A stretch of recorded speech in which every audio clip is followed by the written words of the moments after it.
Vous lisez bien, train hôtel, ce n'est pas une blague, c'est une nouvelle race de train, une nouvelle façon de voyager, quelque chose que l'on aimerait se généraliser un peu partout. Pourquoi? Eh bien parce que, pour la première fois, on a marié à la fois les avantages du chemin de fer, c'est-à-dire la sécurité, le confort, le fait de pouvoir voyager la nuit en dormant, avec le confort d'un hôtel, d'un 4, mais même, vous allez le voir, un 5 étoiles. Alors pourquoi sommes-nous ici? Eh bien nous sommes pour vous faire vivre, dormir en roulant. C'est ce que nous, on avait appelé, vous vous souvenez, quand on était môme, le fameux train bleu, les voitures lits, les voitures couchettes, et puis même les trains autocouchettes. Le train qui est derrière moi, lui, c'est dans le cadre du groupement Ellipsos, une société commune entre les chemins de fer espagnols, la Renfe et la SNCF, un système pour exploiter 4 lignes. 2 au départ de Paris, l'une au départ de Zurich et l'autre au départ de Turin. C'est Paris-Madrid qui est derrière moi, le Francisco del Goya, Paris-Barcelone qui est garé à côté, qui part 1 heure plus tard. Il y a un Turin-Barcelone et un Zurich-Barcelone. Un succès commercial, comme nous allons le voir. C'est un petit peu les trains d'il y a une cinquantaine d'années qui rappellent la belle époque. Et je trouve que c'est tellement formidable de pouvoir dîner dans un train comme si on était dans un restaurant. On a l'impression d'être dans un hôtel.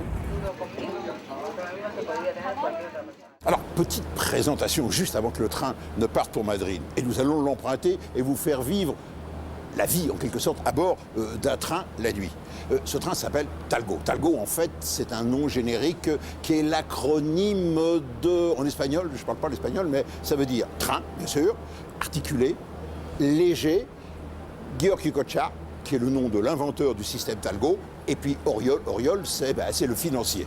C'est donc un succès technique, et un succès également commercial. Juste petite explication, le train est léger, est en aluminium, le train est articulé, le train est à écartement variable pour permettre de passer d'écartement français à l'écartement espagnol qui est un petit peu plus large. Et puis à l'intérieur de cette rame, eh bien, il y a le grand confort, voiture-bar, voiture-restaurant, et puis des petites cabines individuelles. Attendez, suivez-moi.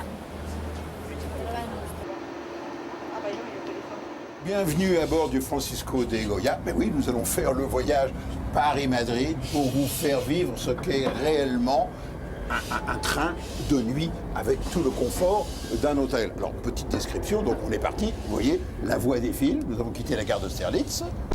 Et là, nous nous trouvons donc dans le couloir qui dessert des cabines individuelles. Et quand je vous parlais d'hôtel, on a vraiment l'impression d'être un petit couloir. On est dans un train, un petit couloir d'un hôtel. Et donc, il y a des cabines individuelles. Et donc, je vais vous faire visiter la mienne. Regardez. Si Monsieur Dan veut bien donner la peine d'entrer et nous faire découvrir le confort, d'abord, le lit, un vrai lit. Petite vue sur le paysage, la clim, bien évidemment. Et il ne peut pas y avoir de confort, même à bord d'un train, s'il n'y a pas une véritable salle de bain. Je dis bien une véritable salle de bain, vous voyez, avec une douche, le petit lavabo, les toilettes. Et ce que l'on aime particulièrement, c'est ce souci du détail.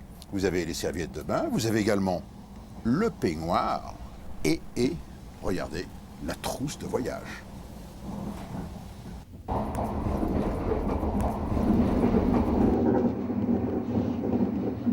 Ma fonction, c'est accompagnateur des trains hôtels à Madrid-Paris. Et ça fait environ 30 ans que je fais ce travail. J'accueille les voyageurs, je prends les billets, je prends les passeports et je montre tout le compartiment où il y a la douche, le compartiment des WC, les lits et tout.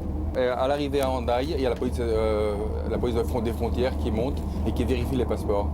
Et j'ai mon collègue, le contrôleur espagnol, qui monte à Hendaye et qui vérifie aussi les billets.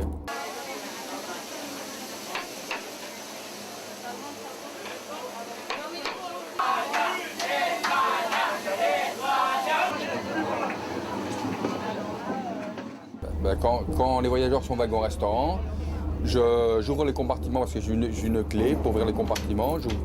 J'ouvre les compartiments, je leur prépare leur lit.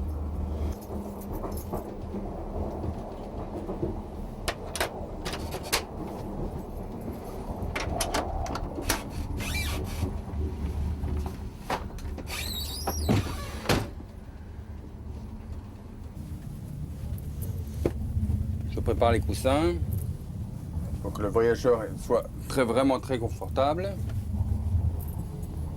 Et je lui mets le petit détail du voyage. Un peu de chocolat. Après, je regarde, tout est d'accord. Très bien. Je vais dans le compartiment où il y a le WC et la douche. Je vérifie qu'il ne manque rien surtout. Tout est d'accord, tout est impeccable. C'est bon. Aucun problème. Très bien.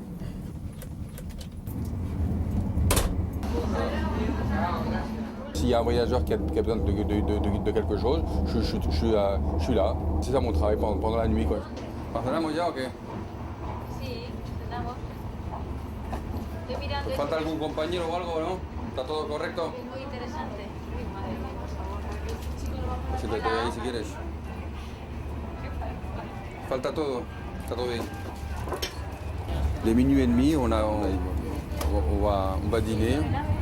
Les voyageurs se reposent dans les compartiments et de minuit et demi à 2 h du matin qu'on arrive à Hendaye, on va dîner. Je suis parti c'est-à-dire parce qu'il faut faire cette pause pour se reposer un peu. Parce que c'est un voyage vraiment très long. Je suis parti hier de Madrid. Je suis arrivé ce matin à 8h30. Après, on était de 8h30 à 6h à l'hôtel et on remonte sur Madrid.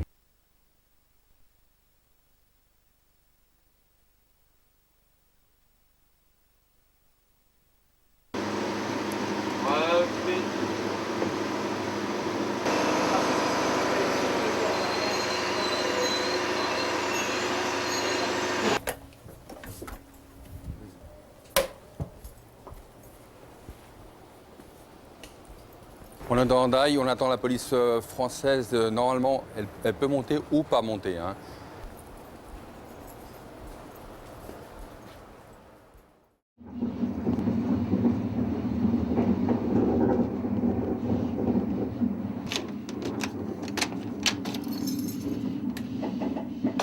C'est épuisant, oui, mais j'aime mon travail. J'ai toujours voulu voyager depuis que je suis très petit.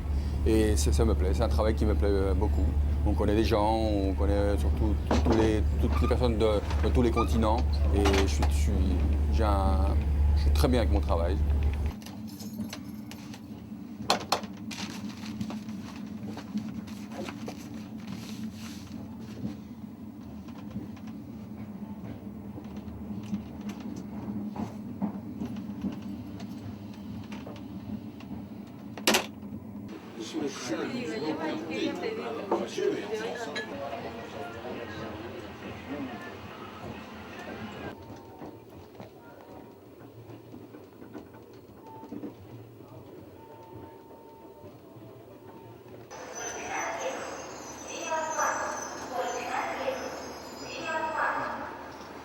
C'est fini mon travail, on est arrivé à Madrid. Maintenant je vérifie tous les wagons. Je vais au bureau remettre tous les papiers d'aller-retour, ce qu'on a fait. Et c'est fini. Et je me repose 48 heures et après je repars sur une autre route, sur la Corogne.